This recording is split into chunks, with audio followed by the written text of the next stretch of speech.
aku dan Monica di berbagi kisah, berbagi cerita.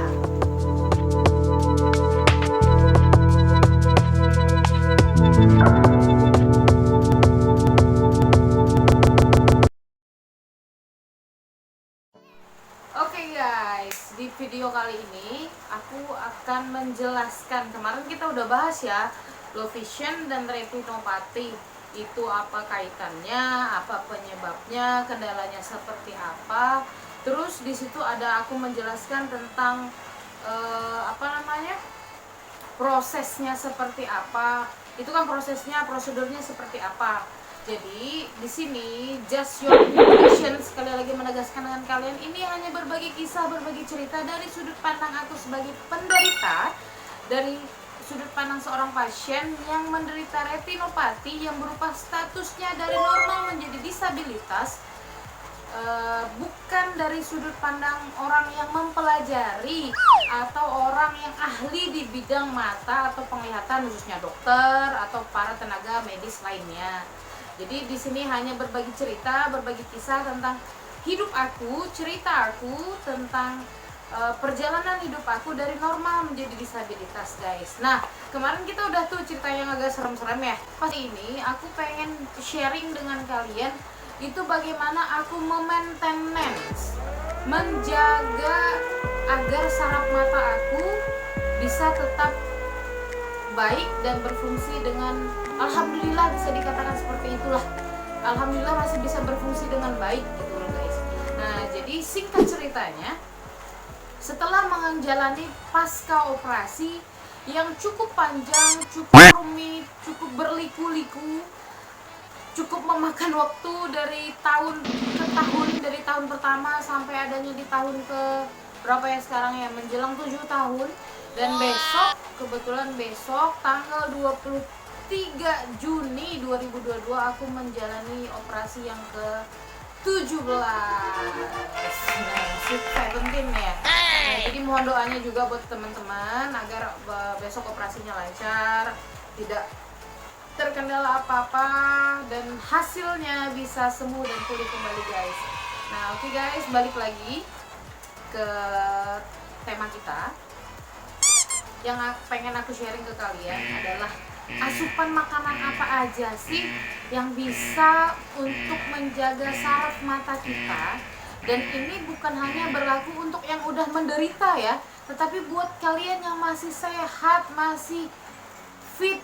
Untuk anak-anak, aku juga mendapatkan informasi ini dari informasi tenaga ahli, tenaga medis yang menangani aku pada saat aku menjalani proses pengobatan atau penyembuhan, guys. Dan juga ditambah dari informasi dari YouTube, dari Google, searching di berselancar di dunia maya. Jadi hal seperti ini menurut aku wajib dan harus aku sampaikan ke kalian agar menjadi sebuah tuntunan dan cerminan, balik lagi ke bahasa cerminan, agar kalian dapat semoga menginspirasi deh intinya gitu. Nah, jadi untuk orang yang sudah menderita retinopati atau bagi teman-teman yang saat ini masih sehat matanya, jagalah kesehatan mata kalian, jagalah intensitas kalian terhadap gadget kalian. Terus jagalah pola makan, guys. Pola hidup kalian itu penting. Mau sesehat apapun, sejernih apapun bola matanya, penglihatan kalian, tapi kalau pola hidup, gaya hidup, lifestyle kata anak sekarang tuh itu amburadul, kacakadul, itu pasti akan merusak semua sistem sistem yang ada di dalam tubuh kita, guys. Khususnya penglihatan, karena menurut aku penglihatan itu benar apa kata pepatah, mata adalah jendela dunia. Kalau matanya udah bermasalah, ya udah guys, wassalam guys. Jadi aku mohon sekali lagi, mohon jadikan apa yang aku bagi ke kalian, apa yang aku searching ke kalian, aku share ke kalian menjadi sebuah bekal, guys, untuk kalian, dan informasi yang cukup bisa kalian jadikan, oh si Dian tuh begini loh, ini loh penyebabnya. Nah, daripada ya kita langsung to the point aja, guys. Nah, jadi untuk menjaga saraf mata itu aku disarankan dan dianjurkan pada saat itu karena aku tidak ada kendala dengan asam urat, jadi diperbolehkan untuk mengkonsumsi kacang-kacangan guys. Kacang-kacangan itu penting dan baik kandungan gizi dan vitaminnya untuk menjaga saraf mata kita.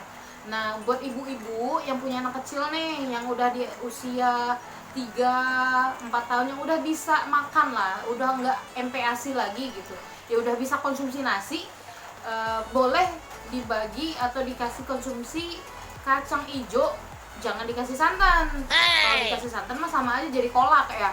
Nah, tapi kacang hijau direbus aja, konsumsi bubur kacang hijau tapi non santan, no sugar, cuman dikasih jahe sama ini aja deh, biar nggak bau langu ya, dikasih pandan. Nah tuh dikonsumsi 1 minggu 1 kali, insya Allah akan ada hasilnya untuk menjaga kekuatan saraf mata kita.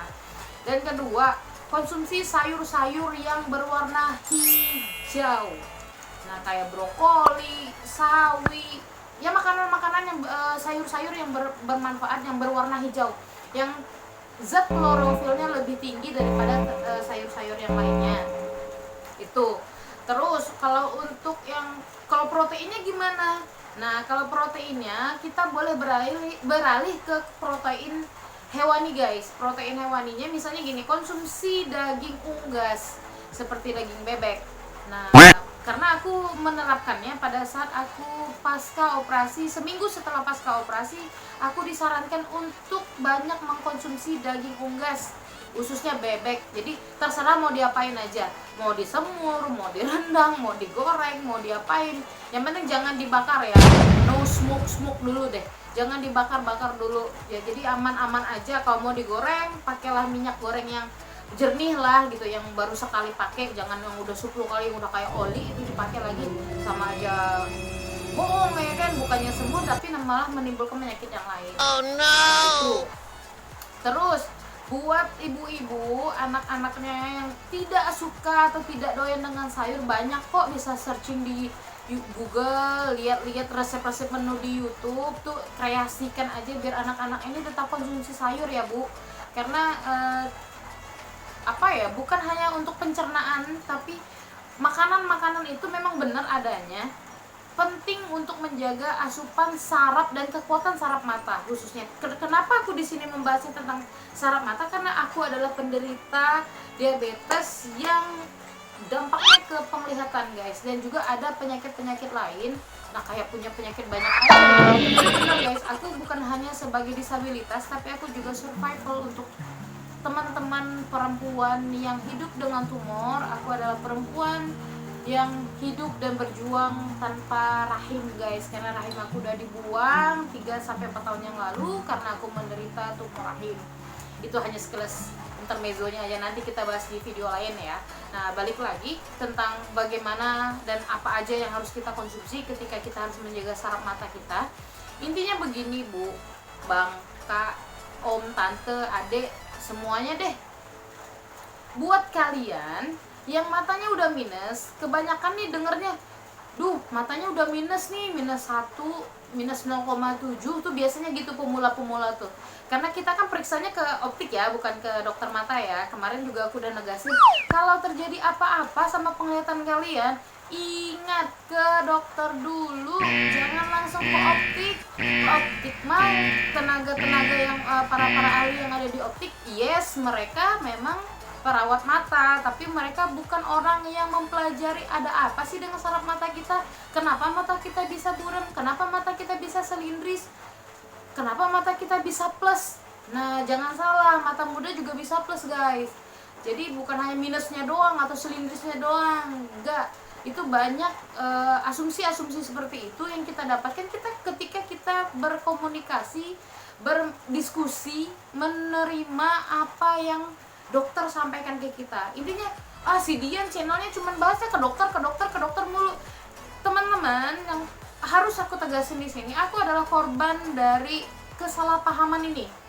Dulunya orang tua aku sangat dangkal pengetahuannya tentang kesehatan dan bagaimana memelihara organ vital, yaitu organ indera penglihatan. Ketika anaknya minus, matanya buram, dibawanya cuma ke optik bertahun-tahun, tiap bulan ganti 6 bulan sekali kir ya, kalau bahasa orang Kalimantan teh kir, ganti lensa.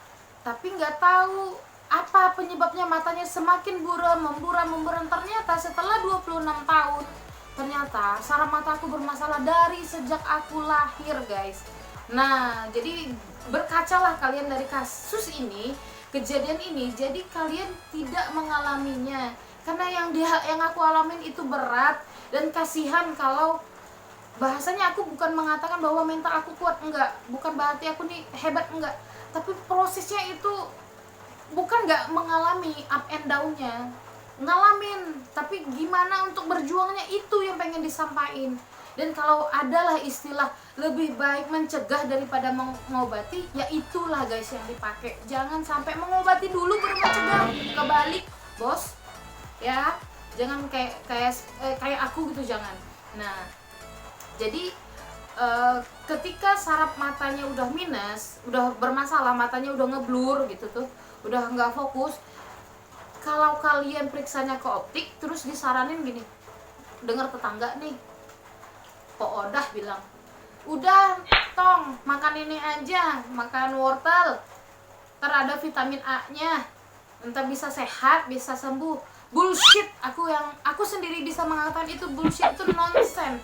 Kenapa aku mengatakan seperti itu? Berdasarkan dari analisis dari apa yang sudah kejadian dengan aku, dan berdasarkan perkataan dan diagnosa dari profesor yang menangani aku pada saat itu, menanggapi mah opini ya, menangani aku pada saat itu, guys, mengatakan kalau matanya udah bermasalah, teteh mau makan wortel sekontainer aja juga udah nggak akan sembuh, yang baiknya cuma pencernaan.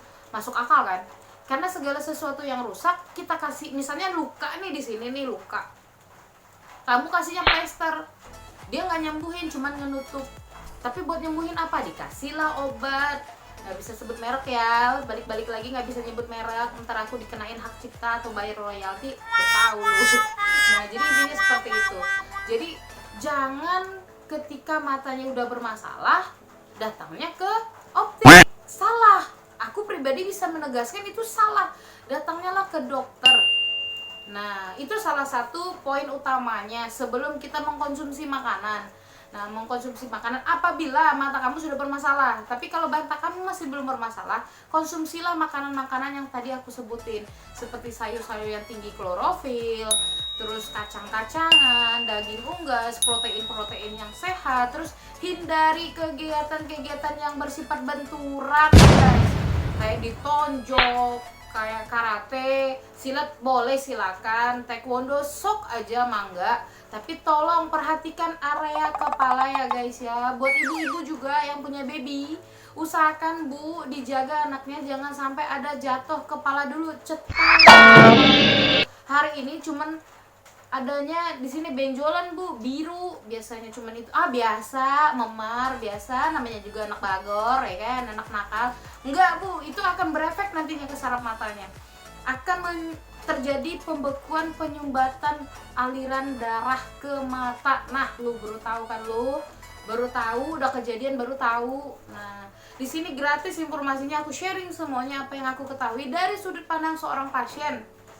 Sekali lagi, tidak untuk menggurui, tidak untuk melewati langkah dan batasan-batasan sebagai tenaga ahli, teman-teman dokter mata, dokter retina. Aku harapkan kalian coba untuk komen di sini, berikan penjelasan yang lebih detail, dokter.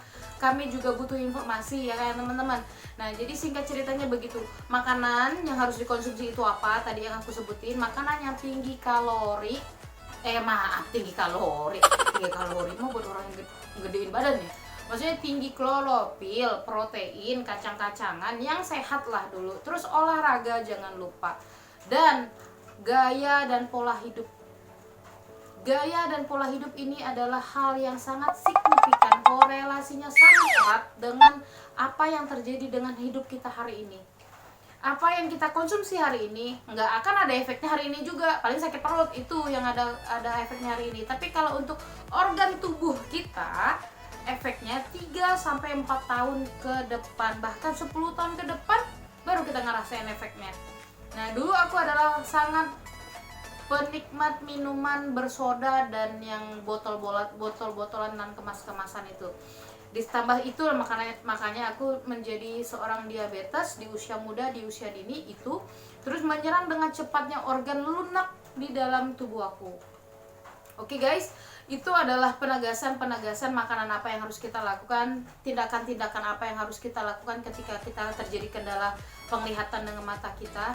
Dan kacamata menurut aku itu bukan solusi terbaik sebenarnya. Untuk teman-teman yang minusnya masih di bawah 1, bisa diatasi dengan konsultasi ke dokter. Nanti dokter yang akan mengarahkan kalian apakah kalian harus pakai kacamata, apakah kalian hanya dengan istirahat aja atau terapi warna. Terus kalian bisa melakukan atau mengkonsumsi makanan-makanan seperti vitamin, antibiotik, obat tetes, apa segala macam. Aku tidak bisa menjelaskan apa aja obatnya karena apa yang terjadi dengan kalian jelas akan berbeda dengan apa yang aku alamin. Jadi tetap hubungi dokter yang terkait dengan penyakit kalian, bukan hanya penyakit mata tetapi penyakit semua yang kalian rasakan ya guys ya. Usahakan tetap berkonsultasilah, bukan kita menuhankan seorang dokter, enggak. Tapi dokter adalah jembatan Tuhan untuk memberitahu kita, menyampaikan pesan Tuhan, pesan Allah ke kita. Ikhtiar dulu, tanya dulu orang yang lebih paham, nanti aku akan kasihkan kamu jalannya, aku akan kasihkan kamu solusinya, dibarengin dengan berserah dengan Allah ya guys ya, berserah sama Tuhan. Oke guys, cuman itu aja yang dapat aku sampaikan, kurang lebihnya aku mohon maaf. Masalah detailnya seperti apa kita bisa tanyakan langsung sama teman-teman dokter-dokter spesialis mata, khususnya retina, dan dokter-dokter penyakit-penyakit lain yang bisa berkontribusi langsung di video ini. Komen di bawah ya dok ya, untuk memberikan penjelasan kepada masyarakat bahwa pentingnya menjaga kesehatan dan pentingnya sikap pertama, pertolongan pertama untuk mengatasi bagi yang sudah merasakan gejalanya dok.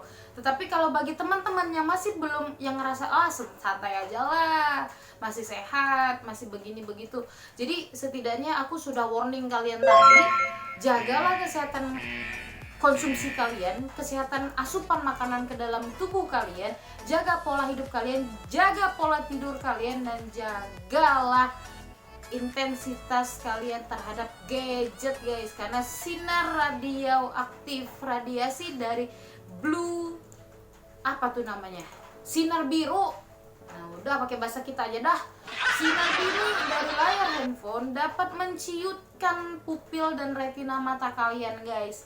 Itu informasi yang sangat tegas dari aku, karena jangan sedikit-sedikit handphone.